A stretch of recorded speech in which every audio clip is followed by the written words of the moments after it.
Hola, profe. Buenas tardes, ¿cómo están? ¿Se escucha? Ya van llegando algunos. ¿Se escucha? Perfecto. Bueno, vamos a aguantar un par de minutitos más a ver si llegan algunos remolones y empezamos. Mientras tanto, si alguno tiene alguna inquietud, alguna cosita que quiere ir preguntando. Hasta ahora tenemos 13 que se han conectado.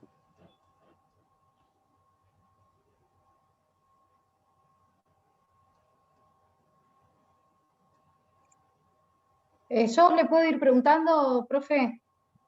Pregunté.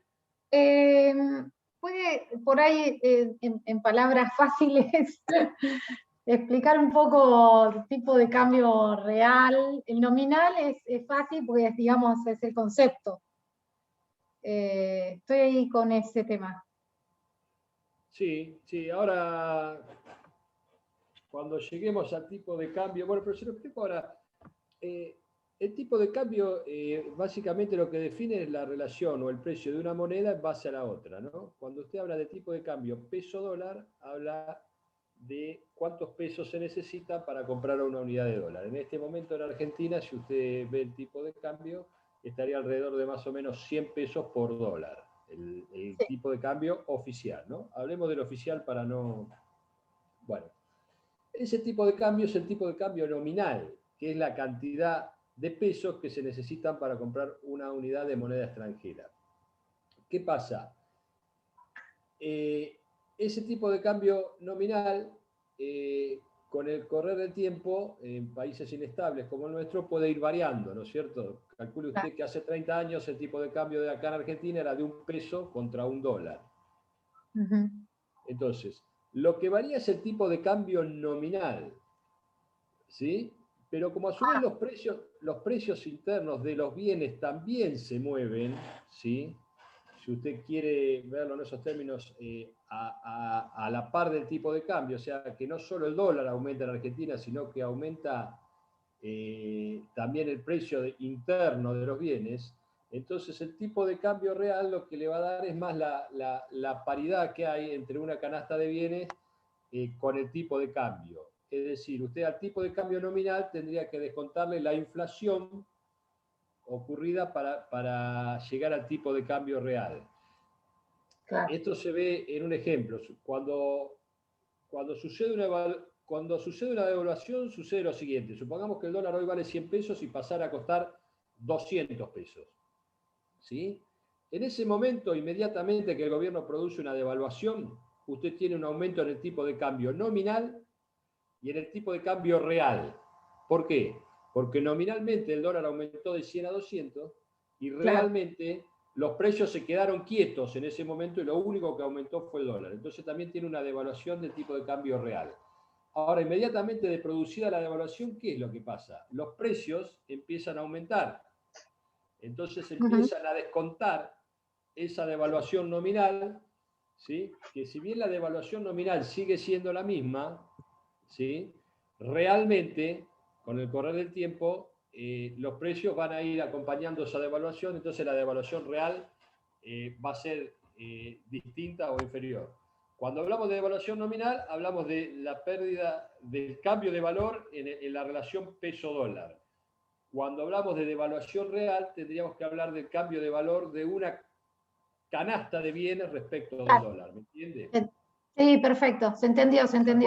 ¿Se acuerda cuando veíamos el PBI nominal y el PBI real? Decíamos, bueno, pero midamos la canasta de bienes a los mismos precios para saber si en realidad lo que cambiaron fueron las cantidades o solamente los valores. Más o menos por ahí pasa en términos sencillos, pero Bárbaro. Es así. Gracias. Sí, porque me imagino que por ahí en el parcialito de mañana, en realidad, en términos generales, teniendo las clases con ustedes, uno va entendiendo la materia, pero en los parcialitos por ahí son preguntas en algún momento tan capciosas que la verdad que uno se da para la Claro, confusión, digamos. pero por eso yo cuando voy repasando la guía de trabajos prácticos les voy marcando, porque yo ya sé cómo viene la cosa y en los parcialitos hay que tener, son preguntas muy puntuales donde hay que tener muy clara el concepto, la definición. Sí. Bueno, muchas gracias, Vamos profe. ahora que ya se han conectado bastante, son las 5:05, la unidad de hoy es sumamente larga, y hay un montón de conceptos como para compartir. De lo que vamos a hablar hoy es básicamente del sector externo. ¿Se acuerdan cuando nosotros hablábamos de que la macroeconomía tenía una ecuación macroeconómica fundamental, que era la que daba origen a todo el estudio de la economía, que era el Producto Bruto, el ingreso llegado al consumo, más la inversión, más el gasto, más las exportaciones netas? Cuando hablamos de las exportaciones netas, lo que estamos hablando básicamente es del sector externo de la economía, es decir, cómo se relaciona la economía de un país, ¿sí?, con el resto del mundo. Y básicamente se relaciona a través de dos maneras o a través de dos mercados. Uno es el mercado donde se intercambian bienes y servicios, ¿sí? Y el otro es el mercado donde se intercambian las monedas de los distintos países o los mercados financieros. A partir de esos dos mercados que vamos a estudiar hoy, o a partir de esas dos relaciones, vamos a ver o vamos a tratar de entender entonces cómo se relaciona la economía de un país con el resto del mundo. La primera pregunta que tenemos en la guía, y yo siempre trato de ir manejándome con las preguntas de la guía porque para que ustedes vayan viendo de qué viene la cosa, más o menos, nos pregunta en qué se sustenta la existencia del comercio internacional. La existencia del comercio internacional entre los países se sustenta básicamente en algunos pilares como son, por ejemplo, las distintas características que tienen los países. Es decir, los países tienen diferencias en las dotaciones de recursos productivos. Por ejemplo, hay países que son ricos en minerales, otros países son ricos en tierras fértiles cultivables, en lo que se refiere a recursos productivos. Otros países tienen buenos recursos en cuanto a mano de obra calificada, ciertas tecnologías que se pueden utilizar, que no todos países tienen esos mismos recursos. Es decir, entre países y de acuerdo a las regiones hay distintas características que hacen que los países sean completamente distintos. Entonces, entre esas diferentes dotaciones de recursos productivos que tienen o esas diferentes capacidades tecnológicas hacen que a los países les sea conveniente comerciar unos con otros para lograr satisfacer así mejor las necesidades de los habitantes, ¿no? Dentro de las razones que hacen que un país se dedique también al comercio internacional, va a estar el tema de lo que son las ventajas comparativas en los costos de producción que tiene un país respecto de otros y también las preferencias y los gustos de los consumidores. Cuando hablamos de ventajas comparativas que tienen países respecto de otros, hablamos de ventajas que hacen que a los países les sea más conveniente dedicarse a la producción de determinados bienes y servicios que a la producción de otros. Por ejemplo, Argentina es un país que tiene muy buenas ventajas comparativas con respecto a otros países en lo que es la agricultura, ¿sí?, donde Argentina puede lograr la producción de cereales y oleaginosas con un rendimiento muy superior a la mayoría de los países del mundo. Cuando hablamos de ventajas que tienen, cuando hablamos de ventajas que tienen los países para dedicarse a la comercialización de los productos, es decir, cuando los países dicen a qué se van a dedicar, hay dos tipos de ventajas que ustedes tienen que conocer. Cuando los países tienen ventajas absolutas y cuando los países tienen ventajas comparativas para dedicarse a la producción de determinados bienes y servicios. Un país posee una ventaja absoluta, ¿sí?, sobre otros países en la producción de un determinado bien o un servicio cuando con los mismos recursos puede producir una cantidad superior de bienes que otro país.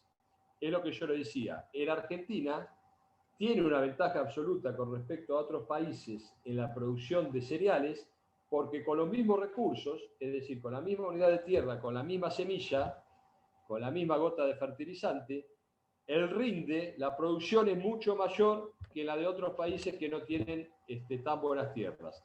Eso, entonces, cuando se puede producir más cantidad de un determinado bien con los mismos recursos que otro país, yo tengo ventaja absoluta. El país tiene ventaja absoluta.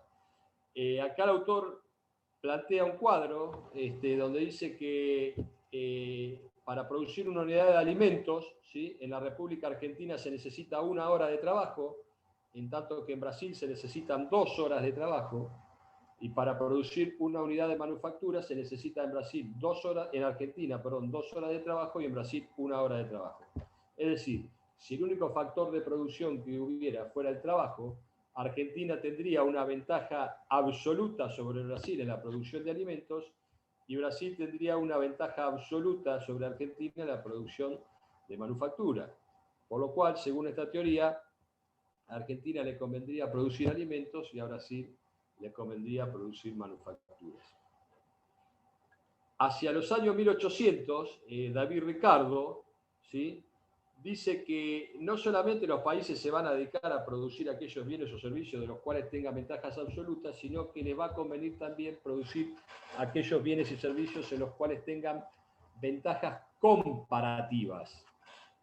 La teoría de las ventajas comparativas dice que un país, ¿sí?, tiene una ventaja comparativa en la producción de un bien o servicio cuando puede producirlo con un costo de oportunidad menor que otros países. ¿Sí? Entonces, primera diferencia, la ventaja absoluta es cuando lo puedo producir con un costo menor, la ventaja comparativa es cuando lo puedo producir con un costo de oportunidad menor. Ahora, vamos a repasar un poquito, porque en la primera clase que tuvimos yo les hablé de lo que era el costo de oportunidad, y si ustedes se acuerdan, el costo de oportunidad de un bien es la cantidad del otro bien que yo tengo que dejar de fabricar o que tengo que dejar de producir para producir una unidad adicional del bien en cuestión. Es importante que ustedes entiendan esto de las ventajas comparativas. Vamos al gráfico que plantea el autor acá en el libro. Dice que para producir una unidad de alimentos, ¿sí?, Argentina necesita 1 hora de trabajo y Brasil precisa 3 horas de trabajo. ¿Sí? ¿Lo van viendo hasta ahí? Hágame seña con la cabeza. Bien. Para producir una unidad de manufacturas, Argentina necesita 2 horas de trabajo y Brasil necesita 3 horas de trabajo. Miren, mirándolo así, Argentina tiene una ventaja absoluta tanto para producir alimentos como para producir manufacturas. ¿Se entiende? ¿Por qué? Porque para producir una unidad necesita menos horas de trabajo, tanto para producir alimentos como para producir manufacturas que Brasil. Siempre Argentina precisa menos horas de trabajo. Entonces ustedes me dirán, y bueno, entonces Argentina se va a dedicar a producir alimentos y se va a dedicar a producir manufacturas y Brasil no va a producir nada, porque le va a convenir comprárselo a la Argentina.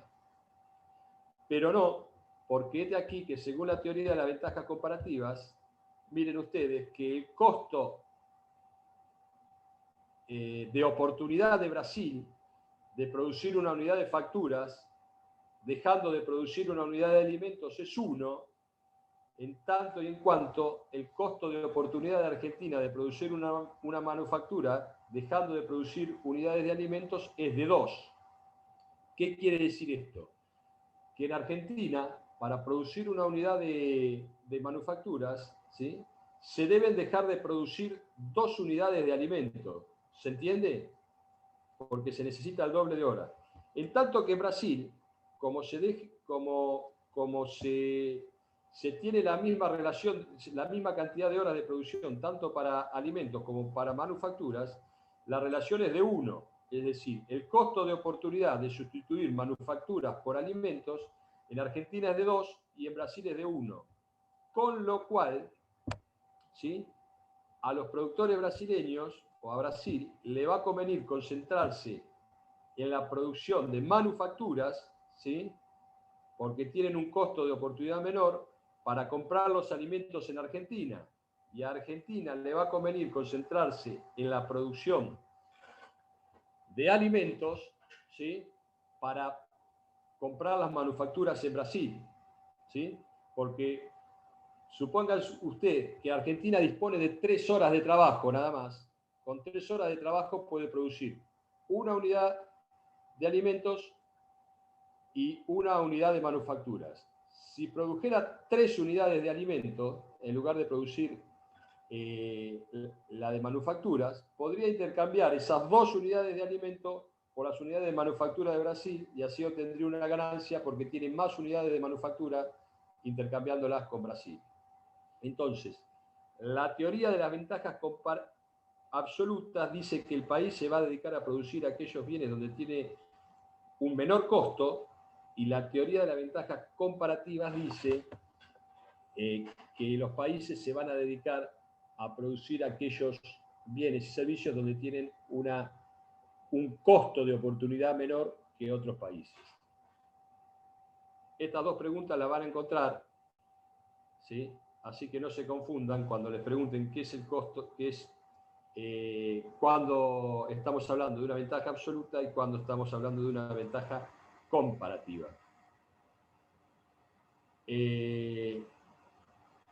¿Cuáles son las ganancias, entonces? Pregunta 5. ¿Cuáles son las ganancias derivadas de la existencia del comercio internacional? Bueno, básicamente que los países obtienen la ganancia en tanto y en cuanto les permite poder consumir una mayor cantidad de bienes y servicios utilizando la misma cantidad de recursos productivos. Es decir, y sobre todo en una economía de hoy, en una economía globalizada, como la que hay hoy en el mundo, se entiende que cada país se tiene que dedicar a producir aquellos bienes y servicios para los cuales resulta más eficiente o tiene una ventaja comparativa, y comerciar con el resto del mundo esos servicios contra otros bienes y servicios en los cuales los otros países son más eficientes. Como nota anecdótica esto, en la realidad argentina, ustedes saben que la economía argentina está bastante en este momento desordenada. Entre otras cosas, esto se debe a que Argentina tiene un sector productivo muy eficiente, que es el sector agropecuario, donde Argentina tiene una ventaja comparativa y absoluta importante con el resto del mundo, pero desgraciadamente la mayor proporción de la ciudadanía argentina no vive del sector agropecuario, sino que, sobre todo en los grandes centros urbanos, vive de la industria, ¿sí? O una gran parte de los argentinos vive de la industria. Esa industria que tiene la Argentina básicamente es una industria que se ha desarrollado en otras épocas, donde había otros conceptos de posguerra, después de la Segunda Guerra Mundial, donde los países tenían que dedicarse a producir todo, no solamente aquellos donde tenían ventajas absolutas o comparativas. Entonces Argentina desarrolló una gran industria de lo que se llama sustitución de importaciones. ¿Qué es una industria sustitutiva de importaciones? Básicamente es, en lugar de comprar bienes y servicios finales al exterior, es decir, en lugar de comprar una computadora en el exterior, tratamos de comprar las partes de la computadora en el exterior y ensamblarlas en Argentina, de manera tal de que se genera trabajo y mano de obra en la Argentina y se va realizando parte del proceso productivo en el país, y así se da trabajo a la población. Esa industria o esa forma de producir ha llevado también a tener entonces Argentina una gran industria sustitutiva de importaciones, la cual no estaría en estos momentos siendo muy competitiva a nivel internacional, y seguimos teniendo un país que depende básicamente entonces de las exportaciones de productos primarios o manufacturas de origen agropecuario, y y mantiene una industria sustitutiva de importaciones que básicamente lo que hace es dar trabajo a cierta parte de la población, pero encarece muchísimo los productos para todos los consumidores.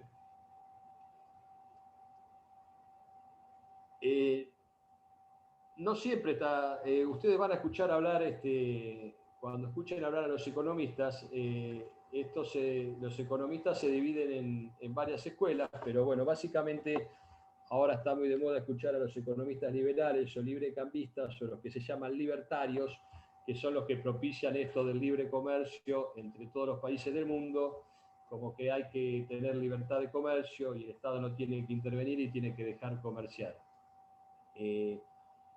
No siempre estos conceptos se aplican y los países, si bien tienden a la integración comercial con el resto del mundo y a comerciar con el mundo, también aplican barreras proteccionistas cuando quieren obtener determinados resultados, que no es ni más ni menos que poner trabas, ¿sí?, al ingreso de productos al mercado nacional, poner trabas a los productos del exterior.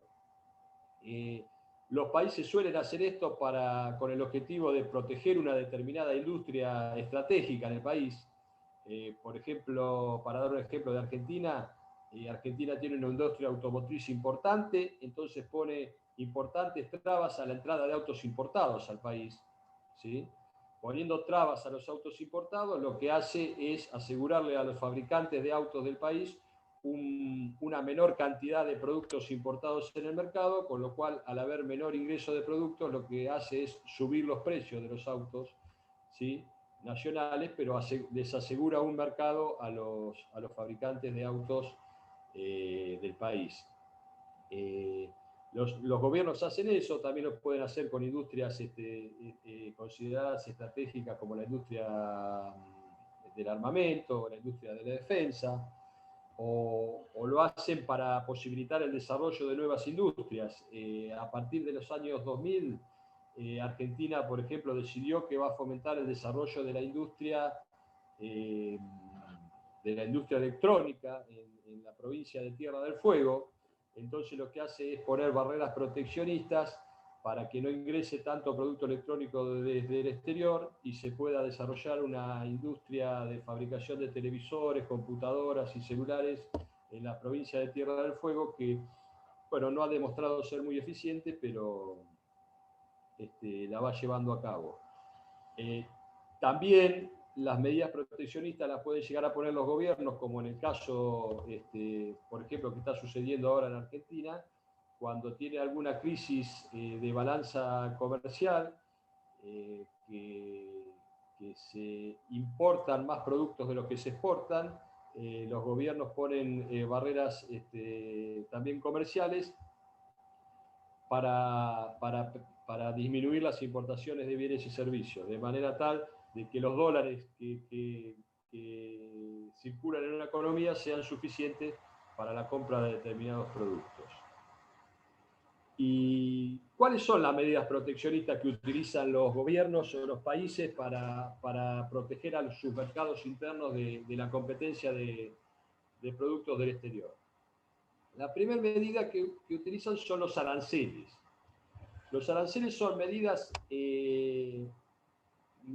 son una especie de impuestos, y fíjense que impuestos está entre comillas porque en realidad no son impuestos, pero funcionan igual, porque los impuestos solamente los puede determinar el Congreso de la Nación, ¿sí?, y los aranceles los determina el Poder Ejecutivo, pero son unas imposiciones a los productos que vienen del exterior de manera tal de encarecer ese producto, ¿sí?, de encarecer el precio de ese producto cuando llega al mercado interno.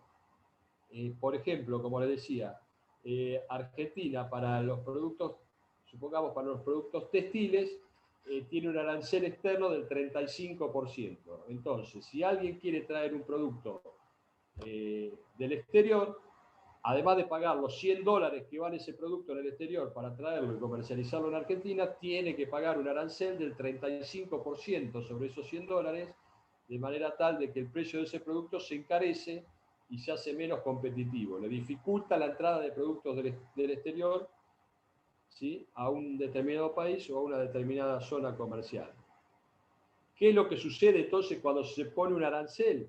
Cuando supongamos que hoy por hoy hay un mercado que se encuentra en equilibrio entre la oferta y la demanda, vamos al mercado automotriz, supónganse, hay equilibrio entre la oferta y la demanda, los autos tienen un determinado precio de equilibrio y el Estado decide que va a fomentar la industria nacional de automotores, por lo cual va a poner un arancel a los automotores que vienen del exterior. Inmediatamente se va a encarecer entonces el precio de los bienes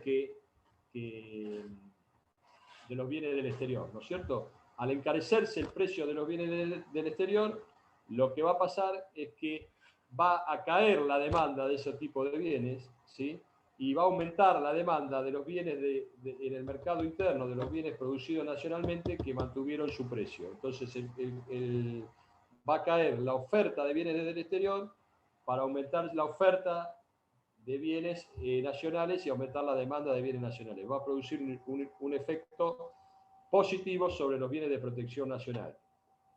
¿Qué pasa? Si esto fuera tan así, entonces todos los países harían lo mismo y todos tendrían protegido su mercado interno. Lo que pasa es que cuando usted le pone un arancel a un producto que viene del exterior, el otro país lo que va a hacer es ponerle un arancel a sus productos para que no puedan entrar en el mercado, en el otro mercado. Por eso ustedes van a ver que Argentina siempre está negociando, por ejemplo, a ver cómo puede hacer para meter los limones en Estados Unidos, o para meter la carne en la Comunidad Económica Europea, o para todo ese tipo de cosas, porque los países en el comercio internacional van jugando con los aranceles para proteger sus mercados internos o sus productores de los productores internacionales. Entonces, lo que por un lado la teoría dice que es muy bueno el comercio internacional, por otro lado la política doméstica dice que a determinados sectores hay que protegerlos y poner aranceles o barreras para la importación de esos productos. Entonces, la primera barrera al comercio internacional que utilizan los países son los aranceles, que son una especie de impuesto que se le cobra a los bienes, ¿sí?, del exterior para ingresar al país, que hace que su precio se encarezca. Pero ¿qué pasa? Con un arancel podemos hacer que el precio de los bienes del exterior se encarezca, pero aún así ese bien puede seguir siendo competitivo y puede seguir ingresando al país. Entonces hay otras medidas, como por ejemplo las cuotas de importación, que hacen que, aunque el precio del bien esté barato y los consumidores puedan requerir muchas cantidades de ese bien, solamente se van a poder importar una determinada cantidad de esos bienes, con lo cual el mercado, los productos del exterior van a estar restringidos por cuotas. El caso típico de esto es la famosa cuota Hilton, que la Comunidad Económica Europea le da a los países productores de carne, donde les permite el ingreso a la Comunidad Económica Europea de determinada cantidad de toneladas de carne, que es carne de alta calidad y sin hueso. Esa cuota Hilton es una cuota, es un cupo que hay. Entonces Argentina puede exportar a la Comunidad Europea hasta tantos kilos de carne por año y no más. Entonces, independientemente del precio que se ponga esa carne, va a estar limitado por la cuota. Segunda barrera. Y otra tercera barrera, ¿sí?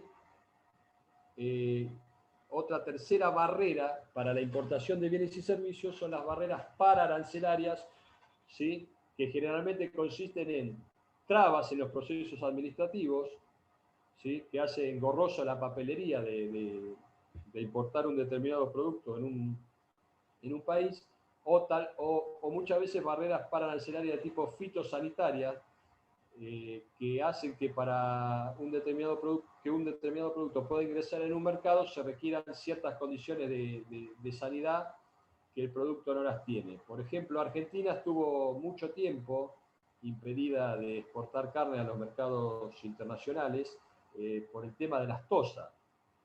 La aftosa es una enfermedad que tiene el ganado vacuno, que es algo, es una bacteria, un hongo en la lengua de la vaca que básicamente no tiene problema, y no hay ningún tipo de problema para consumir ese tipo de carne, pero que para los países de Europa el hecho de que Argentina no fuera un país considerado libre de aftosa no les permitía a los argentinos exportar carne. Bueno, Argentina durante muchos años, los productores ganaderos argentinos tuvieron que luchar para poder erradicar la aftosa de la Argentina y poder eliminar esa barrera paraarancelaria o fitosanitaria que ponían en Europa para poder ingresar la carne. Y lo lograron y lo hicieron, y es así como ven ustedes que de hace unos años a la fecha cada vez Argentina exporta más carne al exterior, a punto tal que ahora, con el objetivo de garantizar el mercado interno de carne, el gobierno nacional acaba de prohibir precisamente por un mes la exportación de carne para que la carne quede en el mercado interno y no se vaya al mercado internacional y con el consecuente aumento del precio de la carne en el mercado interno. Que son medidas muy discutidas de política económica porque no se sabe si van a lograr ese efecto. De hecho, otras veces el gobierno lo ha hecho y el efecto es en el cortísimo plazo, pero lo que sucede después es que se van liquidando los stocks ganaderos porque el productor no puede cobrar la carne al precio que debería cobrarla en el mercado, entonces va liquidando los stocks y en definitiva lo que termina sucediendo es que cada vez hay menos carne y otra vez la carne vuelve a aumentar de precio porque no hay carne ni para el mercado internacional ni para el mercado doméstico. Pero bueno, esto venía a título de que también hay barreras pararancelarias para impedir el ingreso de productos al país. Y como barreras para favorecer la exportación de productos, los países también suelen recurrir a lo que se llama subsidios o subvenciones a las empresas para que tengan un costo menor de sus productos y de esa manera sean más competitivos en sus ventas al exterior. Por ejemplo, Argentina, las empresas argentinas, si bien no es el profeso hecho por el gobierno para que puedan exportar más, pero hay muchas empresas argentinas que al estar subsidiada la energía en el país tienen un menor costo de energía, lo cual las puede hacer más competitivas. O puede decidir el gobierno dar un determinado subsidio a un sector que necesita que sea exportador, compensándole parte de los costos, ¿sí? De manera tal de que sea más competitivo y pueda exportar, cuando en realidad hace esto el Estado, de subsidiar a las empresas que exportan para que sean más competitivas, lo que está haciendo básicamente es abaratándole el precio de los productos a los consumidores del exterior o financiándole parte de los productos a los consumidores del exterior para que los consuman. Hay que tener mucho cuidado con esto de los subsidios o las subvenciones porque lo que sucede cuando los países venden al exterior productos cuyo precio en el mercado interno es más barato es más caro que el que ofrece en el exterior por la utilización de este determinado tipo de política, son denunciados por lo que se llama dumping. Es decir, el dumping es aquella acción mediante la cual un país trata de intervenir, ¿sí?, en el comercio internacional para ofrecer en el exterior un producto a un precio más bajo de lo que cuesta en el mercado interno, ¿sí? Y esas políticas en los mercados internacionales o en el comercio internacional son castigadas y los países son denunciados en lo que se llama la Organización Mundial del Comercio. Entonces, hasta ahora vimos por qué se comercia, cuáles son las ventajas de comerciar con el resto del mundo, y por qué los países en determinadas circunstancias ponen barreras para el comercio de tipo ya sea arancelarias o pararancelarias. Lo que vamos a ver ahora es cuáles son las distintas formas que con el correr del tiempo han ido adoptando los países para integrarse en el comercio internacional de manera de hacer más fluido este tráfico de mercaderías y hacer más eficiente y mejorar los beneficios para toda la sociedad.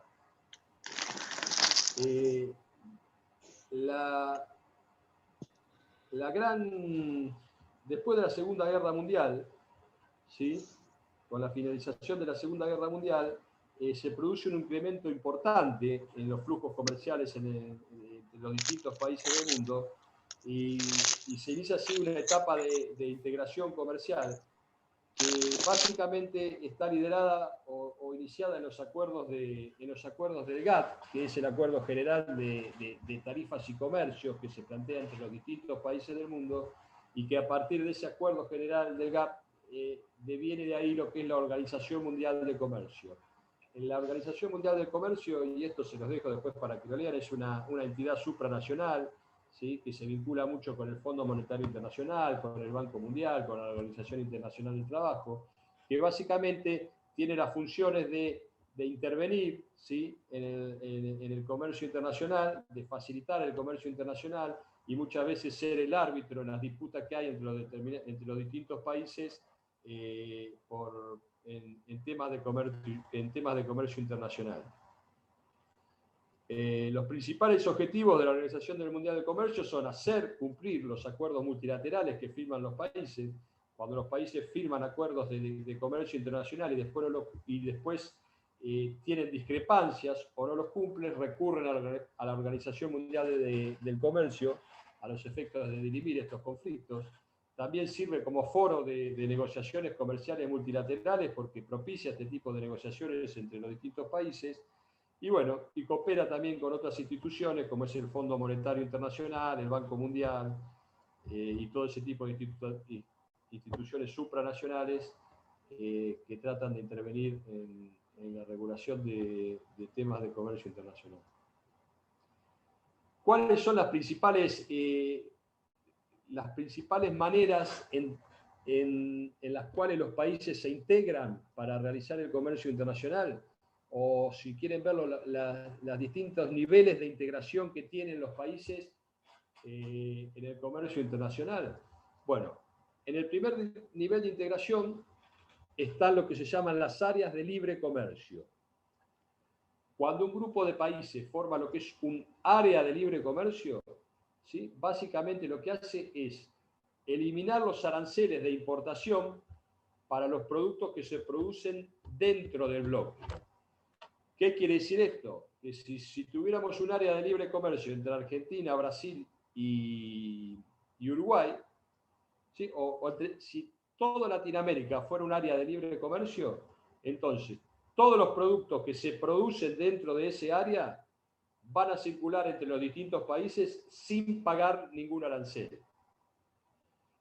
Y cada país es libre de fijar el arancel que quiera, ¿sí?, para los productos que vienen del exterior. Vale decir que un automóvil producido en Argentina va a circular sin pagar ningún tipo de arancel, o se va a poder comerciar sin pagar ningún tipo de arancel en toda Latinoamérica.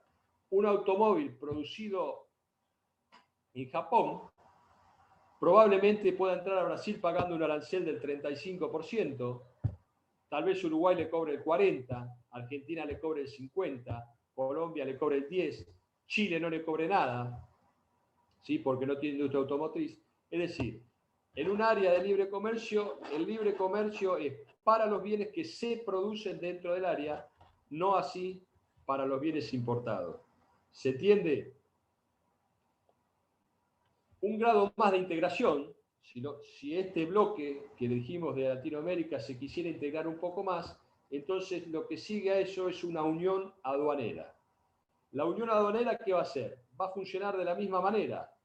Va a haber libre circulación, ¿sí?, de bienes dentro de la unión aduanera, de los producidos de manera local en cada uno de los países, pero a su vez va a haber un solo arancel externo que es común para toda la unión aduanera, ¿sí?, de manera tal que ese auto que venía de Japón, que cada país le cobraba el arancel que quería, ahora entre por el país que entre, va a pagar el mismo arancel y va a poder circular y ser comercializado por todo el bloque. Es decir, todo el bloque se pone de acuerdo para utilizar un arancel externo común para cada uno de los bienes que se van a importar, ¿sí?, o para cada una de lo que se llama posiciones arancelarias. Cada bien que se comercializa tiene su posición arancelaria. ¿Se entiende la diferencia entonces entre una unión aduanera y un área de libre comercio? en la Unión, en el área de libre comercio tenemos movilidad de bienes producidos dentro del bloque sin arancel, y lo que es extrabloque entra en cada país de acuerdo al arancel que cada país le quiera cobrar y no circula libremente. En la Unión Aduanera circulan todos los bienes libremente y entran todos los bienes con el mismo arancel independientemente del puerto de entrada en qué país esté. Cuando ya vamos a un grado más de integración, ¿sí?, vamos a los que se llaman mercados comunes, ¿sí? Un mercado común es algo más que una unión aduanera, porque propende a otro tipo de integración, donde los países miembros del mercado común acuerdan eliminar todo este tipo de restricciones aduaneras, acuerdan establecer una tarifa externa común, ¿sí? Pero también se va a permitir el movimiento dentro del bloque, el libre movimiento de los factores de la producción, ¿sí? Va a haber libre movimiento de capitales, va a haber libre movimiento de personas, ¿sí?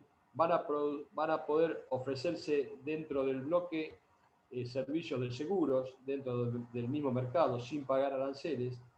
Y si vamos más allá de eso, se van a tratar de adoptar políticas comunes en materias de seguridad social, de imposiciones de impositivas, en temas de transporte, en temas de agricultura y de otro tipo de competencias.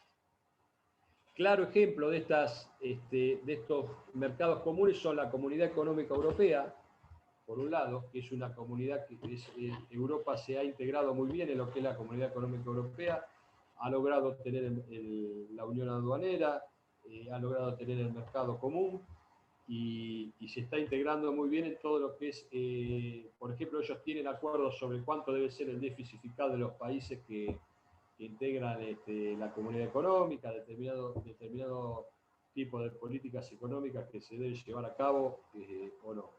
Otro ejemplo es el Mercosur, que es el mercado común del sur, que lo componen originalmente Argentina, Uruguay, Paraguay y Brasil, y luego se fueron incorporando como miembros de los demás países como Chile, Bolivia, Perú, en su momento Venezuela, que no está tan integrado como la Comunidad Económica Europea porque tiene sus vaivenes el Mercosur, propio de las inestabilidades macroeconómicas de los países que la integran, que no les permite avanzar con la misma fluidez, pero que trata de avanzar en el mismo sentido. Ustedes tienen, si quieren leer ahí en los capítulos del libro, toda una historia de cómo se ha ido conformando el Mercosur, la Comunidad Económica Europea y todo este tipo de mercados. Las transacciones que se realizan entre los distintos tipos de países en lo que es el comercio internacional de bienes y servicios se van a registrar en lo que se llama la balanza de pagos, ¿sí? Vamos a iniciar ahora lo que es el estudio de la balanza de pagos, que no es ni más ni menos que el registro sistemático de las transacciones económicas que se realizan durante un determinado periodo entre un país y el resto del mundo. Lo que va a ser la contabilidad nacional, así como registra el Producto Bruto Nacional y va registrando todos los movimientos, va a registrar y va a llevar adelante en la contabilidad nacional lo que se llama balanza de pagos. Una balanza de pagos que se va a llevar sobre la base que utilizamos los contadores de la partida doble, donde por un lado se van a anotar todos los ingresos de divisas. Acá estamos hablando de lo que se va a anotar son ingresos de dinero, de divisas, de moneda extranjera. Se anotan todas las transacciones por comercio internacional, por un lado todas las entradas de moneda extranjera y por el otro lado se van a anotar todas las salidas de moneda extranjera. De manera tal que como Argentina no es un país productor de moneda extranjera, entonces esta balanza comercial va a tener que estar siempre equilibrada. Lo que entra en moneda extranjera va a tener que ser igual a lo que sale, y si no es igual, ya vamos a ver que se equilibra, porque la diferencia entre los ingresos y los egresos va a estar dado por la variación de las reservas de divisas internacionales que tiene el Banco Central de un país. Es decir, que si la balanza comercial vamos al caso de Argentina, está desequilibrada porque se importan más bienes de lo que se exportan, ¿sí? Quiere decir que están saliendo más dólares de los que entran. Si están saliendo más dólares por las importaciones de los que entran por las exportaciones, entonces, ¿por dónde se va a desequilibrar esa balanza? Es decir, el Banco Central de la República Argentina, dentro de sus reservas, tiene dólares, va a tener que disminuir la cuenta de reserva del Banco Central para equilibrar los dólares que se pierden por las importaciones en función de las exportaciones. Lo que vamos a ver ahora es de qué se compone esta balanza comercial, cuáles son las partes de este balance de pagos y algún análisis de qué pasa cuando esta balanza es deficitaria o es superavitaria. La primer balanza o la primer subbalanza de este balance de pagos es la cuenta corriente. La cuenta corriente, ¿qué va a medir? Va a medir la diferencia entre las entradas y salidas de bienes, servicios y transferencias. Por un lado vamos a tener lo que se llama balanza comercial, ¿sí? Que la balanza comercial va a medir las exportaciones y las importaciones de bienes, ¿sí? Cuando Argentina vende bienes al exterior, ingresan dólares o divisas. Cuando la Argentina compra bienes del exterior, ¿sí? Salen dólares o divisas, ¿sí? Esos ingresos de dólares por el comercio de bienes se mide en lo que se llama la balanza comercial, ¿sí? La balanza de servicios mide la diferencia que hay entre los ingresos y egresos de divisa por la comercialización de servicios.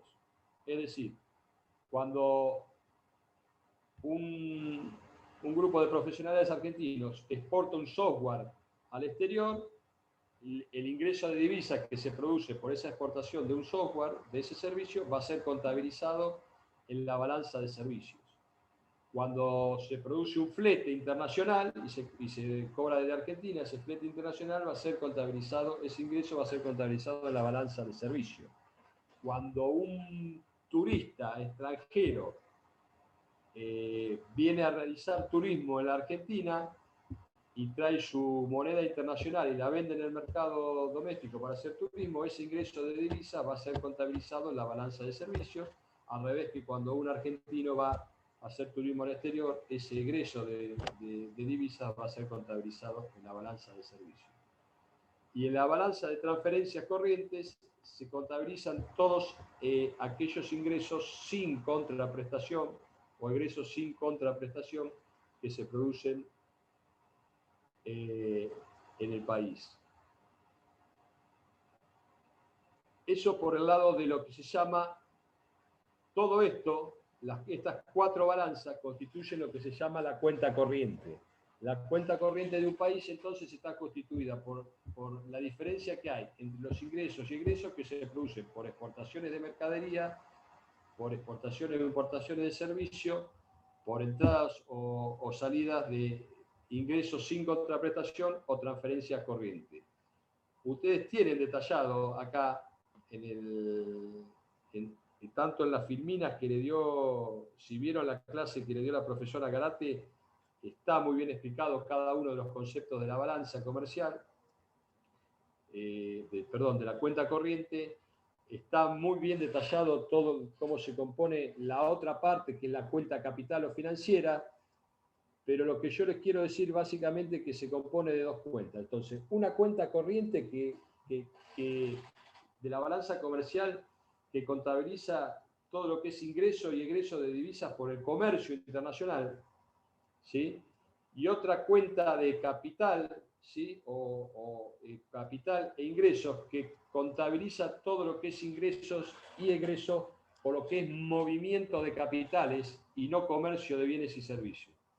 Por un lado está el comercio de bienes y servicios y por el otro lado está el movimiento de capitales. Cuando una empresa extranjera viene a invertir a la Argentina, ¿sí? Lo puede hacer de dos maneras. O trae sus dólares para hacer una inversión directa, lo que se llama inversión directa, o viene a ser lo que se llama una inversión de cartera. De las dos maneras viene a invertir en el país, ¿sí? De la misma manera que las empresas argentinas van e invierten en el exterior. Cuando hace una inversión directa, viene y lo que hace es comprar el paquete accionario de una empresa o traer dólares para crear una empresa en el país, y la intención está en permanecer ese capital en el país y producir en el país. Por eso se llama inversión directa. Viene a invertir, a producir, a comprar una empresa, a comprar propiedades, para esos capitales quedarse en el país y generar producción en el país. Cuando la inversión es de cartera o es especulativa, ¿sí? Es una inversión que viene con el objeto de entrar al mercado financiero de Argentina, aprovechar los beneficios que da el mercado financiero del país, realizar una ganancia y después retirarse. Esa inversión se llama inversión especulativa o inversión de cartera.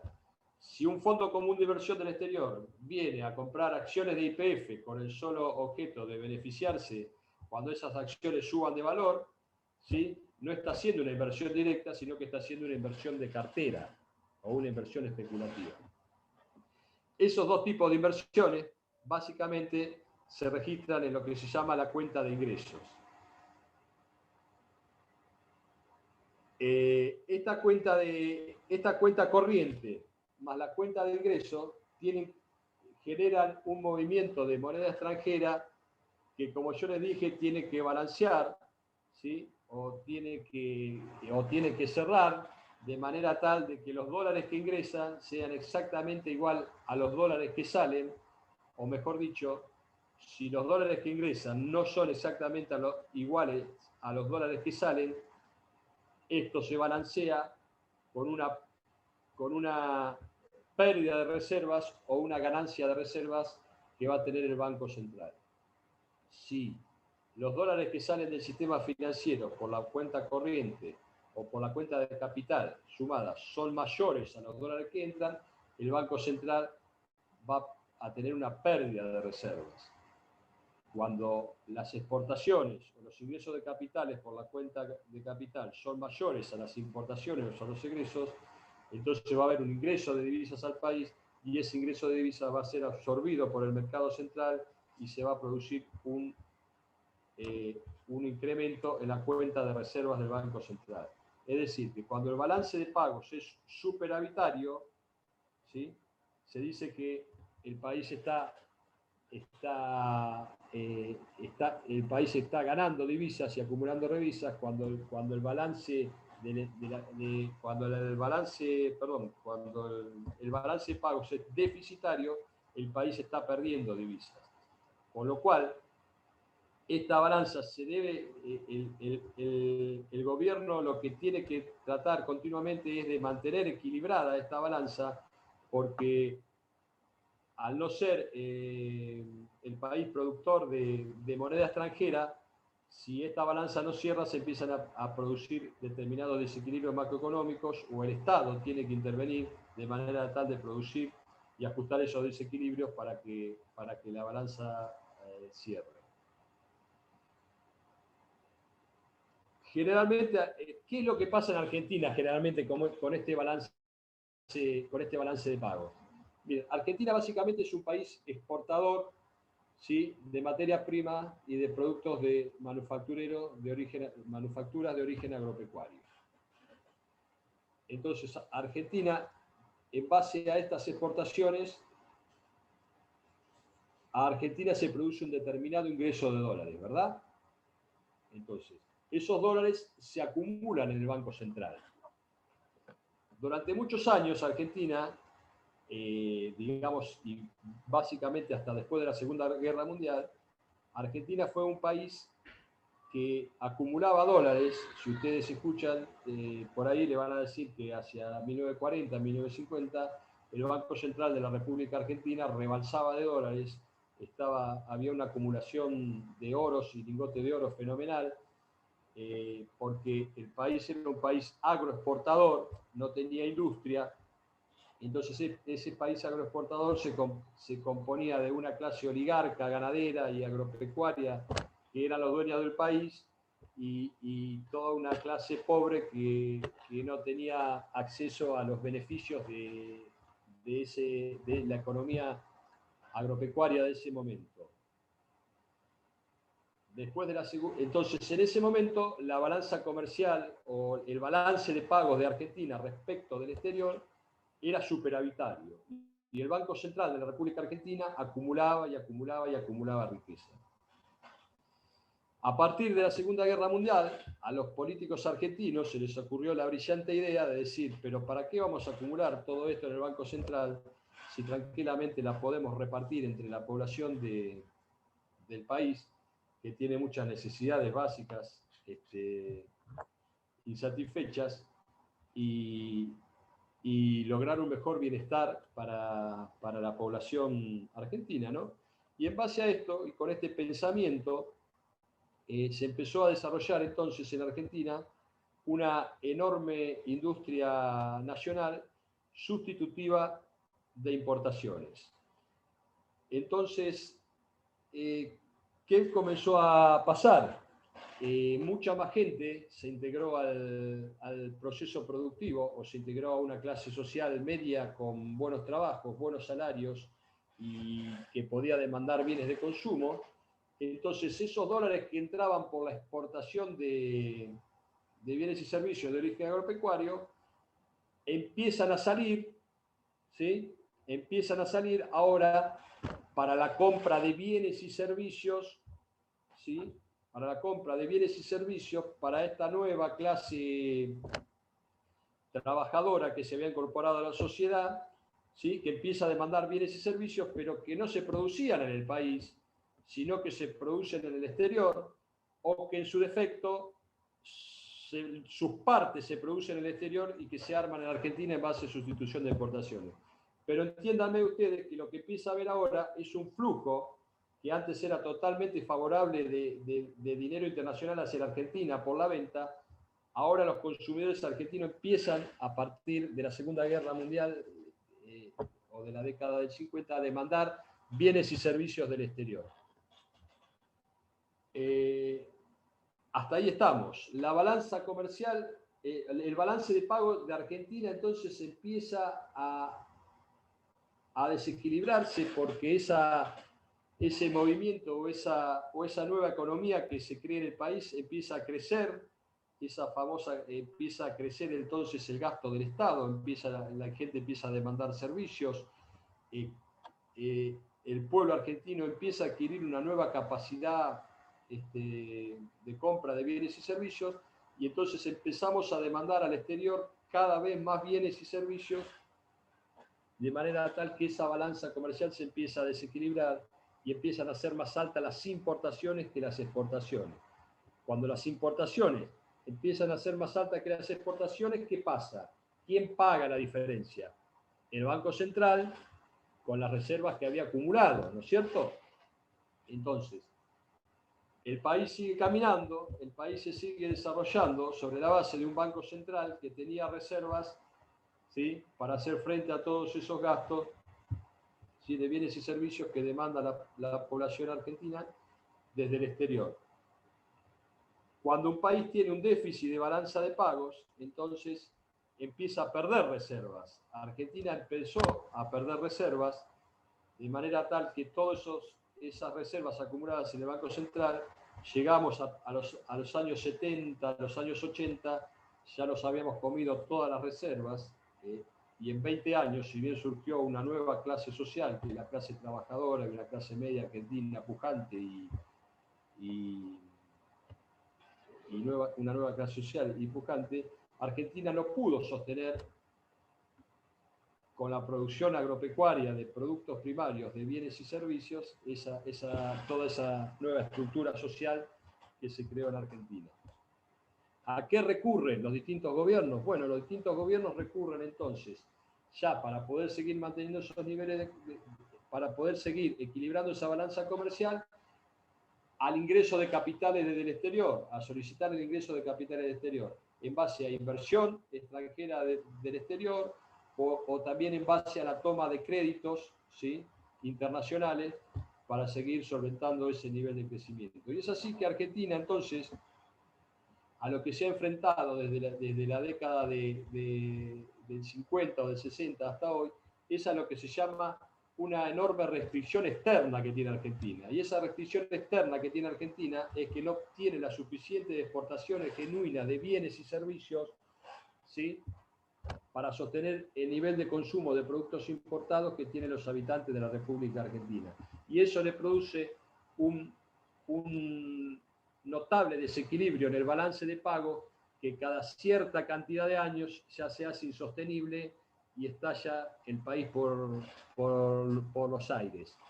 Es por eso que Argentina, cuando ustedes escuchen hablar, van a escuchar que economistas de todos los colores políticos, diciendo las 200 maneras que hay para salir de esta encerrona que tiene Argentina, ¿sí?, que es un modelo económico del cual ya no puede seguir siendo sostenido por el Estado porque genera un enorme déficit de balanza comercial, un enorme déficit de cuenta corriente, un enorme déficit del Estado que ya no puede seguir siendo sostenido por los gobiernos. El gran debate hoy que hay en Argentina, político, económico, es hacia qué modelo económico va a virar la República Argentina, porque el modelo económico que sostiene hoy la economía argentina básicamente está agotado y no tiene forma de ser sostenido en el tiempo, más que irlo llevando de esta manera, con escaladas inflacionarias, y todo este tipo de medidas regulatorias que van poniendo los gobiernos, que simplemente son para irla llevando, pero que no conducen a ningún puerto. Entonces, dijimos que el comercio internacional se sustenta en el intercambio de bienes y servicios que hay entre los distintos países, y ese intercambio de bienes y servicios es por el lado de bienes y servicios, pero por otro lado tenemos el flujo de dinero, ¿sí?, que lubrica todo ese sistema de intercambio comercial. Ese flujo de bienes y dineros, de bienes y servicios, y ese flujo de divisas, lo que nos lleva también es a tener que analizar cómo se comporta y cómo interviene en este proceso lo que se llama el mercado de divisas.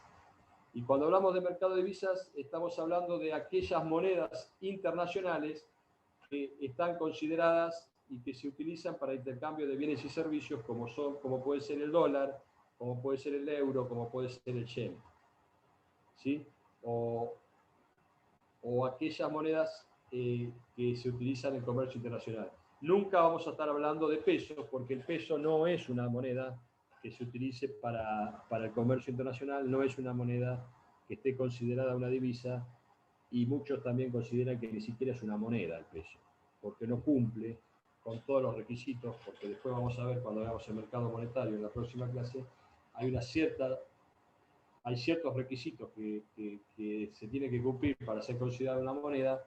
Entre ellos es ser reserva de valor, que el peso argentino no lo cumple por el gran proceso inflacionario que hay en Argentina.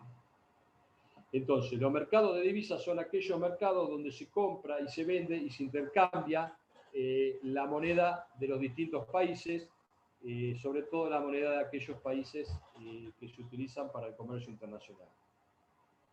¿Qué es el tipo de cambio? Cuando ustedes le dicen el dólar vale 100 pesos. Cuando le dicen el dólar vale 100 pesos, están hablando del tipo de cambio peso-dólar. Lo que nos está dando el tipo de cambio, o lo que nos dice el tipo de cambio, es el valor relativo que hay de una moneda en términos de la otra. Entonces, el tipo de cambio peso-dólar significa cuánto es el número de pesos que nosotros tenemos que entregar para obtener una unidad de dólar. En este momento, el tipo de cambio en Argentina está alrededor de los 100 pesos. Cuando el profesor Castro, hace unos años, para que ustedes vean en qué país viven, hizo esto... No, perdón, cuando el autor hizo este libro, que que estamos en los años, en los años 2003, 2004, estaba a 3 pesos con 25. Cuando el profesor Castro hizo los apuntes, que hará un par de años estaba a 17, 18, y hoy que estamos dando la clase está alrededor de 100. Entonces, el tipo de cambio peso-dólar nos va a decir cuál es la cantidad de pesos que nosotros tenemos que entregar para obtener una unidad de la moneda extranjera. ¿Qué significa cuando hablamos de depreciación o apreciación de la moneda? Nos enfrentamos a una depreciación del tipo de cambio cuando el mismo supone una disminución del poder de compra de la moneda local. Es decir, si el dólar en Argentina pasa de 100 pesos a 200, ¿sí? Lo que está sucediendo es que se está depreciando el peso o se está apreciando el dólar. Si el dólar pasa de 100 a 200, vamos a poder comprar menores cantidades de productos importados, ¿se entiende? Porque si un par de zapatillas vale 100 dólares, ¿sí? En este momento son 10.000 pesos, y el dólar pasa de 100 a 200, el par de zapatillas automáticamente que es importado va a pasar a valer 20.000 pesos, ¿sí? Entonces, en realidad lo que está pasando es que está perdiendo poder de compra la moneda local. Entonces, hablamos de una depreciación cuando se produce una pérdida en el poder de compra de la moneda local, en este caso el peso, por un aumento en el valor de la moneda internacional, en este caso el dólar. Si se da todo lo contrario, si el dólar que hoy vale 100 pesos en Argentina, por arte de magia y bendición de la naturaleza, pasara a costar 50, todos los argentinos seríamos más ricos y ese par de zapatillas que costaba 100 dólares o 10.000 pesos pasaría a costar los mismos 100 dólares que serían 5.000 pesos. Entonces, el peso habría adquirido, ¿sí? Se habría apreciado y se habría depreciado el dólar en función de que el peso ha ganado poder adquisitivo. Entonces, una apreciación se da cuando en función de un cambio en el valor relativo de la moneda en cuestión gana poder adquisitivo.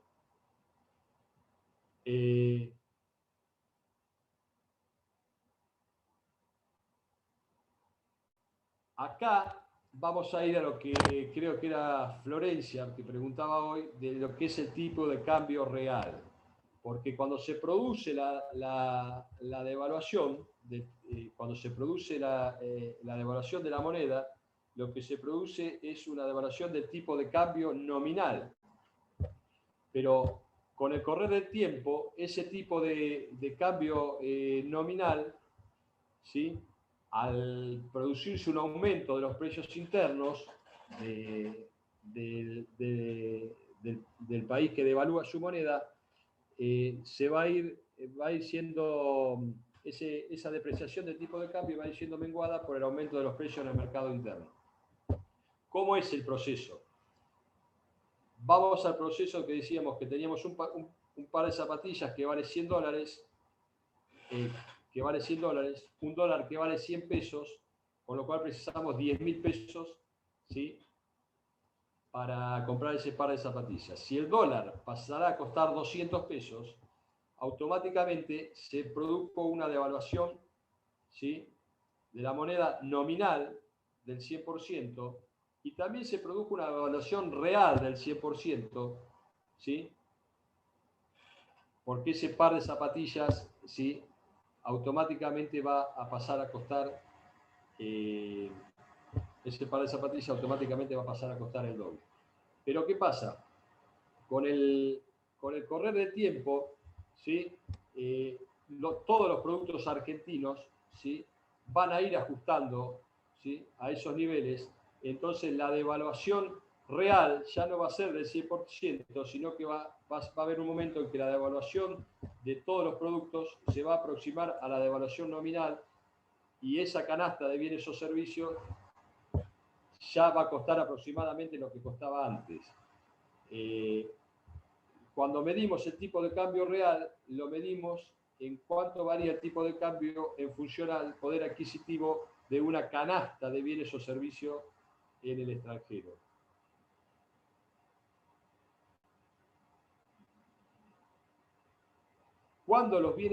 ¿Cuándo decimos que los bienes nacionales se encarecen, ¿sí?, respecto de los bienes extranjeros? Los bienes nacionales se encarecen respecto de los bienes extranjeros cuando aumentan los precios nacionales, ¿sí?, cuando hay una disminución de los precios en el exterior o cuando el tipo de cambio nominal, ¿sí?, baja.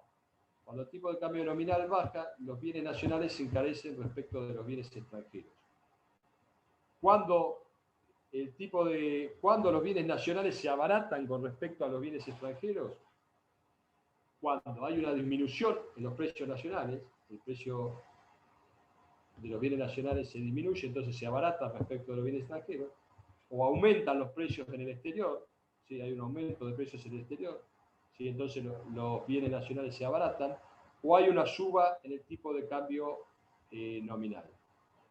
Esas son las tres maneras en que los bienes se pueden abaratar o encarecer respecto del exterior. Voy rápido porque me queda un montón todavía.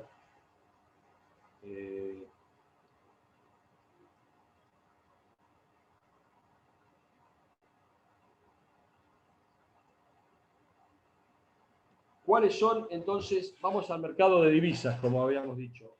¿Cuáles son los motivos, ¿sí?, por los cuales se ofrece o se demanda dólares o divisas en el mercado internacional?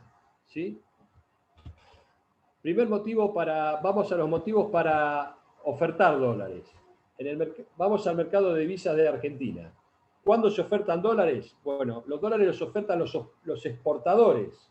Cuando los exportadores venden mercadería del exterior, ¿sí?, del exterior le pagan con dólares y los exportadores van al mercado de divisas a cambiar esos dólares por pesos.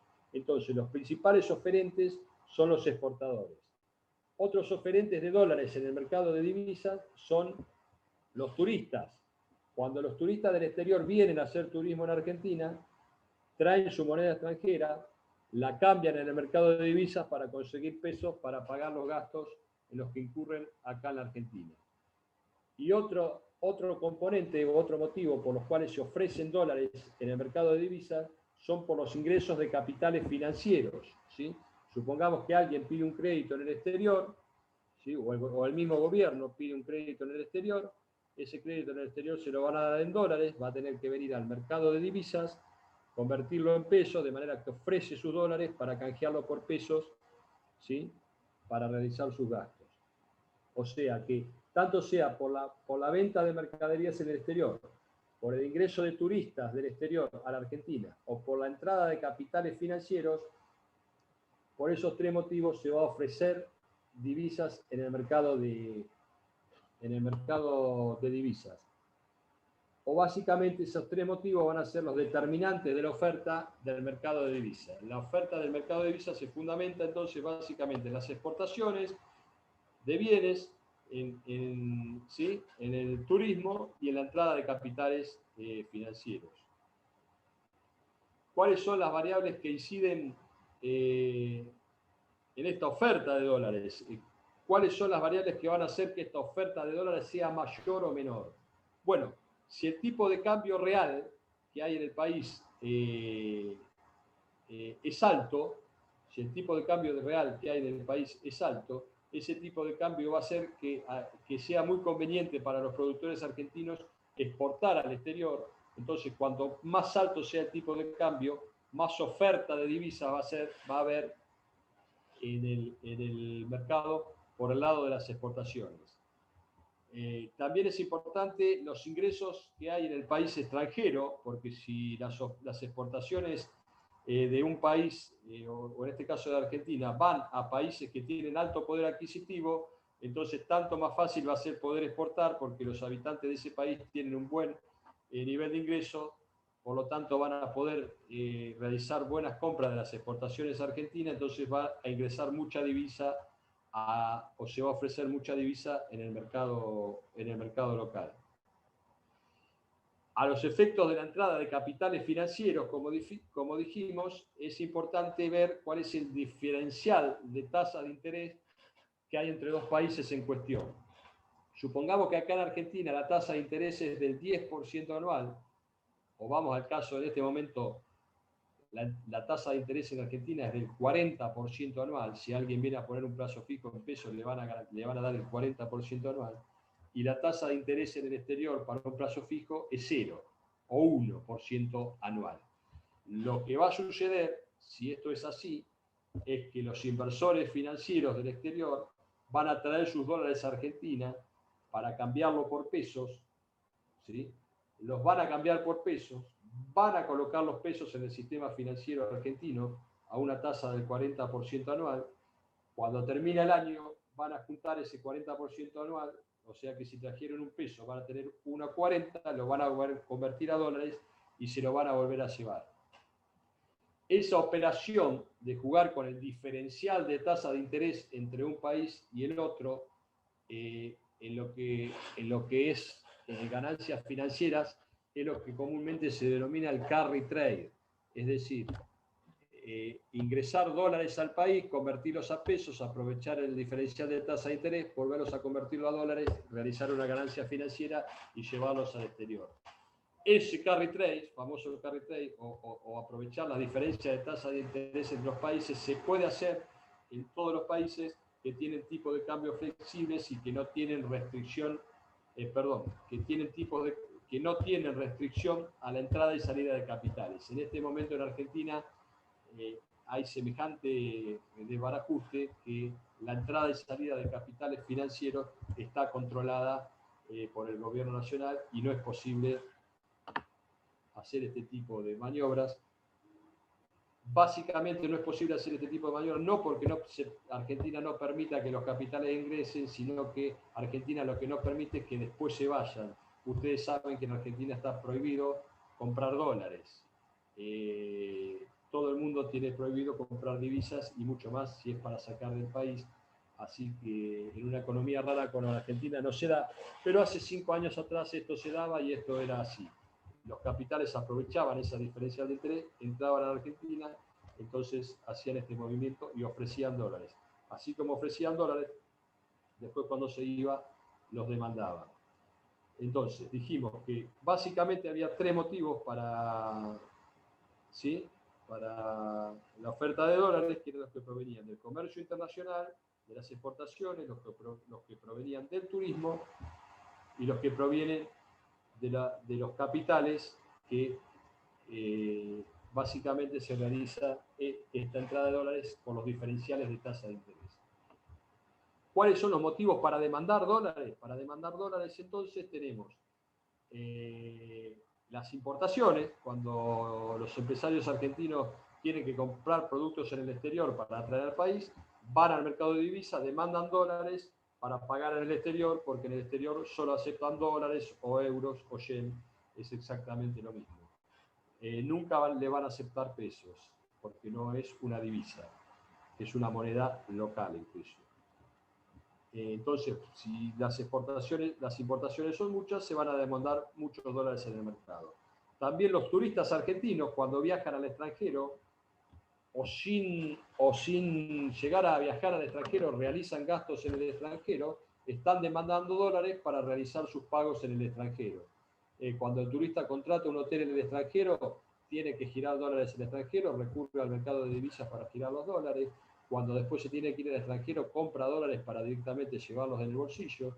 Cuando está en el extranjero y consume con tarjeta de crédito, después tiene que comprar los dólares para pagar esa tarjeta de crédito. Es decir, que cuando el turista argentino sale, lo que genera es una demanda de dólares o demanda de moneda internacional. Y después, lo otro es, otra vez volvemos al tema de los mercados financieros, así como esos capitales entraron, esos capitales financieros que vinieron al país a jugar con ese diferencial de tasa de interés, en algún momento se van. Y cuando se van, demandan dólares para salir hacia el exterior. Entonces, esos son los motivos por los cuales se demanda dólares, y estos motivos están influenciados básicamente ¿por qué? Por el tipo de cambio real, como dijimos. Si el tipo de cambio real es un tipo de cambio real bajo, entonces los dólares van a tender a venir hacia el país, ¿sí? cuando el ingreso, los dólares cuando el tipo de cambio real es un tipo de cambio real bajo, los dólares van a salir del país. Cuando el ingreso nacional, cuando el ingreso de los habitantes de Argentina sea un ingreso alto, ¿sí? Lo que le va a dar a los habitantes argentinos es mucho poder de compra. Si el habitante argentino tiene mucho poder de compra, entonces lo que va a hacer es demandar mucho producto importado, entonces eso va a incrementar, ¿sí? La demanda de dólares en el mercado. Y el diferencial de tasa de interés, lo mismo, si no hay un diferencial de tasa de interés interesante entre la tasa de interés local y la tasa de interés de los países del exterior, los capitales que vinieron por ese diferencial de tasa de interés van a tender a volver hacia el exterior demandando esos dólares.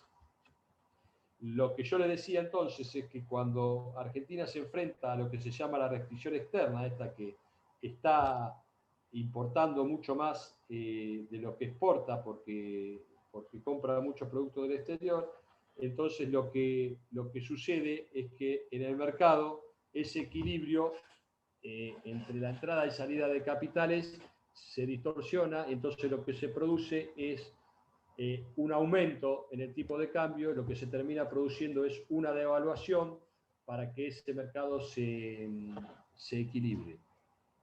Lo que vamos a ver ahora es cómo se equilibra, cómo se maneja el mercado de la divisa extranjera, pero básicamente no es otra cosa que es equilibrarse por el tema de la oferta y la demanda.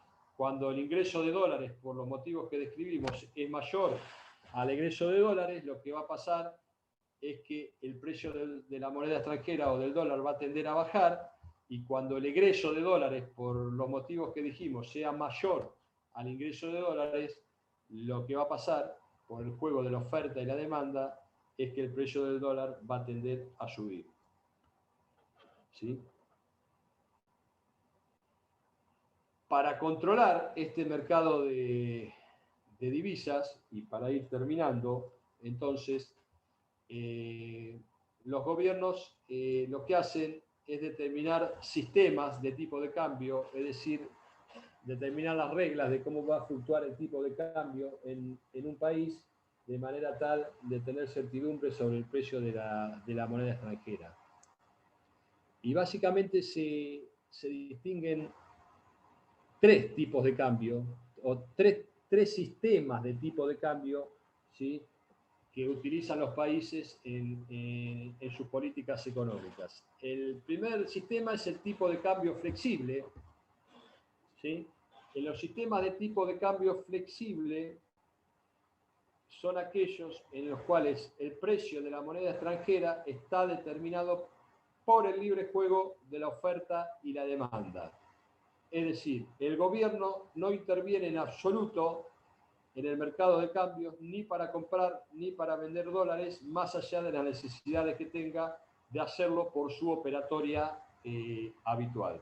Entonces, de acuerdo a cómo sean estos flujos de ingreso y egreso de capitales o de divisas que dijimos, de acuerdo a cómo venga la oferta y la demanda, el nivel o el tipo de cambio se va a ir fijando en el precio de equilibrio que lo fije el mercado.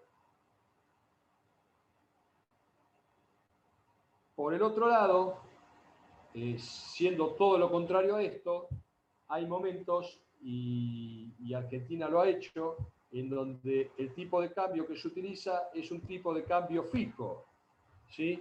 Entonces, el gobierno en cuestión, que decide tener un tipo de cambio fijo, garantiza todas las operaciones de divisas en el mercado a un determinado tipo de cambio. Supongamos que Argentina en este momento decidiera tener un tipo de cambio fijo en 100 pesos por dólar, lo que pasaría entonces sería lo siguiente: si la oferta de dólares en el mercado a 100 pesos fuera superior a la demanda, ¿sí?, el precio del dólar, al haber más oferta que demanda, tendería a bajar, ¿verdad? Para que esto no suceda, ¿sí?, el Banco Central de la República Argentina compraría todos los dólares que hace falta para que el precio del mercado siga siendo 100. Entonces, a un determinado precio, el Banco Central o el gobierno en cuestión garantiza todas las operaciones comprando y vendiendo dólares a esa moneda. Entonces, el desequilibrio ya no se corrige por el libre juego de la oferta y la demanda, sino que al haber desequilibrio y el Banco Central del país tener que garantizar un determinado nivel de tipo de cambio, los desequilibrios van a llevar a que el país o gane reservas, ¿sí? Porque tiene un tipo de cambio en el cual el país, para mantenerlo en ese nivel, tiene que comprar reservas porque tiene mucha oferta, ¿sí? O va a llevar a la pérdida de divisas porque la demanda es superior a la oferta a ese nivel de tipo de cambio que fijó, y lo que va a tener que hacer es vender dólares de la reserva. Entonces, en un extremo tenemos los tipos de cambio flexibles que ajustan por el libre juego de la oferta y la demanda. Por el otro lado tenemos los tipos de cambio fijos, por donde el modelo ajusta, entonces, para que el mercado pueda mantener ese equilibrio, es por la variación de reservas, ¿sí? Que va a ser el Banco Central, porque es el que tiene que proveer la divisa, ¿sí? Para que ese tipo de cambio se mantenga. Y por último, generalmente lo que los países utilizan, ¿sí? Son los sistemas de tipo de cambios que no son ni flexibles ni fijos, sino que son semifijos o ajustables. ¿Qué significa que son semifijos o ajustables? Bueno, que el gobierno, a través de su Banco Central, va a intervenir en el mercado, ¿sí? Para que el tipo de cambio se fije en los niveles que el gobierno los considera adecuados. Para esto, básicamente hay dos maneras de hacerlo. Uno que se llama la flotación administrada. Flotación administrada, donde el Banco Central fija un tipo de cambio que considera conveniente, en realidad no lo fija, sino que determina un tipo de cambio que considera conveniente, supongamos que hoy fuera de 100 pesos, y va a dejar que ese tipo de cambio fluctúe en una banda, ¿sí? En una banda que considera normal o adecuada. Supongamos que deja que el tipo de cambio fluctúe entre los 90 y los 110. Entonces, cuando el tipo de cambio se vaya por el mercado hacia los 90 pesos por dólar, ¿sí? Y a los efectos de que el tipo de cambio no siga bajando más, ¿sí? Lo que va a hacer el Banco Central es intervenir, entonces, comprando dólares para que el dólar no baje. En la medida que empieza a comprar dólares, lo empieza a llevar a 91, 92, 93, comprando dólares para que el tipo de cambio no baje. De la misma manera, cuando el tipo de cambio sube y se le va a 101, 102, 103 y llega a 110, que es el techo de la banda, entonces se empieza a comprar para que el tipo de cambio baje. O sea que si la banda fuera entre 90 y 110, ¿sí? Ya todos los actores del mercado saben que a 90 pesos el Banco Central va a comprar y a 110 el Banco Central va a vender, y dentro de la banda el Banco Central no va a intervenir. Eso es lo que se llama un sistema de tipo de cambio semifijo o ajustable, el sistema de tipo de cambio de bandas. Otro tipo de cambio ajustable o semifijos es lo que se llama la flotación sucia que hace el Banco Central, donde ya interviene en el mercado de cambio, pero ya no hay certidumbre en qué valores, ¿sí? En qué valores el Banco Central va a intervenir en el mercado de cambio para comprar, o en qué valores va a intervenir el Banco Central para vender. Eso se llama flotación sucia, porque si bien el Banco Central tiene una idea del valor del tipo de cambio que quiere, no está expresamente blanqueado ese valor como si lo está en el sistema de bandas. Hasta acá es más o menos todo lo que tenemos que ver en la unidad de hoy. No es mucho más que esto. Lean con detenimiento los apuntes. No es un tema difícil, sí es un tema es una unidad larga, es una unidad muy larga esta. Así que Profesor, una pregunta. traten de llevarla mañana con paciencia cuando sea el examen y van a ver que las preguntas no son difíciles, pero sí son puntuales. Van a tener que, la idea es que ustedes sepan que está el tipo de cambio fijo, el semifijo, el flexible, los determinantes de la oferta, los determinantes de la demanda de divisas, la definición del balance de pago, los componentes del balance de pago. Yo sé que ustedes tienen los apuntes a mano, pero muchas veces si no toman conocimiento por ahí de este tipo de tips, les cuesta mucho después encontrar la respuesta. Sí, ¿quién quería preguntar? Yo, Laura. Quería saber si estas pantallas que usted puso van a estar en el campus. Van a estar, no, esto está prohibido que ustedes lo vean. Esto lo tienen que hacer ustedes solos. Bueno, bueno. Si se llega a enterar el profesor Castro que yo le muestro esto, me mato, no van a decir nada. Pero es un repaso, es lo mismo que estuvimos viendo en lo que leímos en el. Claro, es más, ya se la voy a sacar, mire, para que no la vea más. No, No sea malo. Yo la uso para no olvidarme de las preguntas y irle dando la data de cómo viene la cosa. Pero en realidad lo que tendrían que hacer ustedes es, ¿se acuerdan que yo les dije es ir a agarrar el texto, leerlo y con las preguntas? Si ustedes logran hacer esto, olvídense que se van a sacar un 10 en la materia, pero casi nadie lo hace, entonces yo les doy una manito con esto. Profe, sí, dígame. Una consulta. Sí. ¿Puedo? Terminando de leer la guía, yo me trabé en la última pregunta. Karina Pérez hoy. En la pregunta 29 que dice, ¿cuáles son los efectos de una película, te iba a decir, de una política de estímulo a la demanda de economía abierta? Esa la encontré. En cuanto a la economía cerrada, no la encontré. Pero así, dialogando con los chicos, esa sería la de los dumplings, o dumpling, algo así. No le entiendo la pregunta. A ver, déjeme que voy al machete. Voy a tener que recurrir al machete.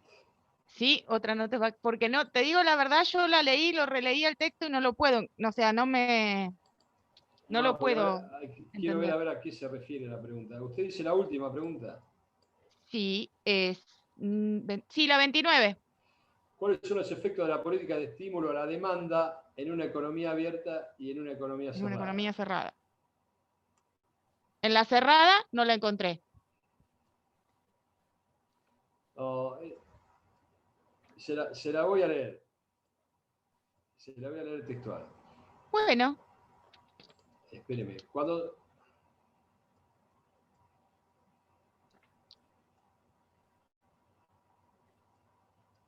Espéreme. A ver cómo se la puedo explicar.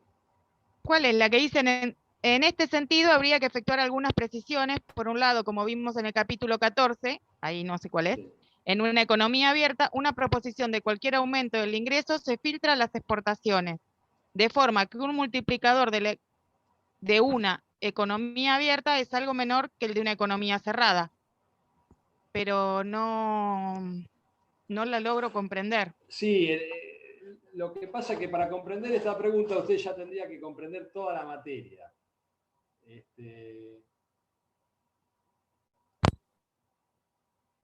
Dice, en una economía, en cualquier caso lo relevante es que en una economía abierta, una política de demanda expansiva a corto plazo desplaza la curva de demanda hacia la derecha.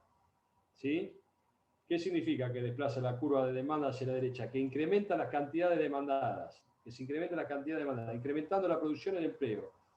En este proceso hay que tener en cuenta los tipos de cambio, los movimientos de capital y la deportación neta. En una economía cerrada, ¿sí? ¿Sí? Si usted produce un incremento, básicamente lo que va a pasar es lo siguiente: si usted produce un incremento, una política expansiva de la demanda en una economía cerrada, ¿me está escuchando? Porque yo perdí contacto. Cuando usted produce una economía cerrada, el efecto de una política de demanda expansiva lo que va a producir es un círculo virtuoso porque si usted incrementa la demanda, se va a incrementar la producción, si se incrementa la producción, se va a incrementar la inversión, si se incrementa la inversión, se va a incrementar el empleo, si se incrementa el empleo, se va a incrementar el ingreso, etcétera, etcétera, etcétera. Va a haber ese incremento. Ahora, si usted tiene una economía abierta, ¿sí? Es mucho más complicado el análisis porque van a entrar a jugar los tipos de cambio, van a entrar a jugar, por ahí usted implementa una economía, como le pasa a Argentina, de incremento de la demanda, ¿sí? ¿Sí? Entonces, como se dice, pone plata en el bolsillo de la gente.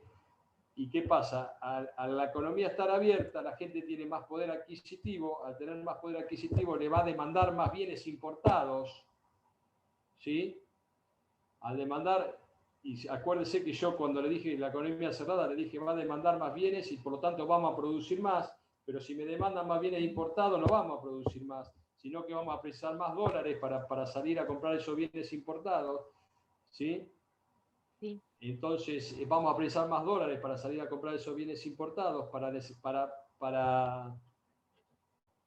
conseguir esos dólares para comprar bienes importados, probablemente tengamos que aumentar la tasa de interés en el mercado interno, ¿sí? ¿Para qué? Para que los dólares financieros ingresen al país, para que los dólares financieros ingresen al país y nos puedan financiar esa mayor demanda que va a haber sobre los bienes del exterior. ¿Me entiende a qué voy? Es muy difícil esta pregunta de contestar en 2 renglones, podríamos estar 15 días hablando de la pregunta esta. Claro, por eso se deja que la economía abierta. Porque la diferencia que hay en una economía cerrada y en una economía, en la economía abierta, el proceso hay mayor es demanda de todo. Cuando la economía está abierta, usted no puede controlar toda la variable de la economía, porque le entran a jugar las variables del exterior, ¿sí? Entonces, en una economía abierta, usted le da más poder adquisitivo a la gente, o sea, usted le da más poder adquisitivo a la gente sale a comprar tanto productos nacionales como importados, ¿sí? Sí. Entonces, si sale a comprar, por el lado de que sale a comprar productos nacionales, usted lo puede controlar porque controla las variables del mercado interno, pero cuando sale a comprar productos importados, ¿sí? Ya se le complicó la historia con una economía abierta. ¿Por qué? Porque le va a jugar, ahora, le va a bajar el tipo, le va a bajar, le va a subir la demanda de dólares, ¿sí? Y esa demanda de dólares usted la va a tener que compensar, o el gobierno la va a tener que compensar ¿con qué? Con un ingreso de capitales, ¿sí? Ese ingreso de capitales lo va a tener en base a qué? A fomentar la inversión en el país o en fomentar la inversión ya sea directa como la inversión de cartera o como sucede en Argentina básicamente que lo hace siempre empieza a pedir prestado. Argentina es un país que comúnmente recurre a ese tipo de políticas de incentivar la demanda porque el Producto Bruto argentino, el 80% se compone de consumo. Vieron ustedes que el Producto Bruto se componía del consumo, más la inversión, más el gasto, más las exportaciones netas. Bueno, el 80% de ese producto es el consumo. Entonces, cuando cae el consumo, se cae el Producto Bruto interno, se cae la economía y los gobiernos pierden las elecciones. Como los gobiernos ven que van a perder las elecciones, lo que hacen es inyectar dinero para incentivar el consumo. Cuando incentivan el consumo, producen los descalabros que producen porque la economía está abierta y no pueden controlar esa inversión de dinero, entonces se empieza a consumir, se incrementa la demanda de moneda internacional y o bien se produce una devaluación o bien se termina en un proceso de endeudamiento, ¿sí? Para sostener esos niveles de consumo. O sea que lo que tendríamos nosotros sería una política de economía abierta, totalmente abierta. Ahora en Argentina no hay nada, ni economía abierta, pero ni cerrada, hay un descalabro total. Llamémoslo de una manera. Mire. O sea, en el correr de la historia quedamos así, ¿no? Pero siempre hubo una economía abierta.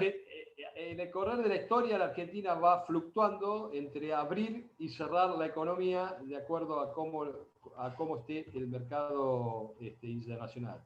Argentina no tiene un modelo claro de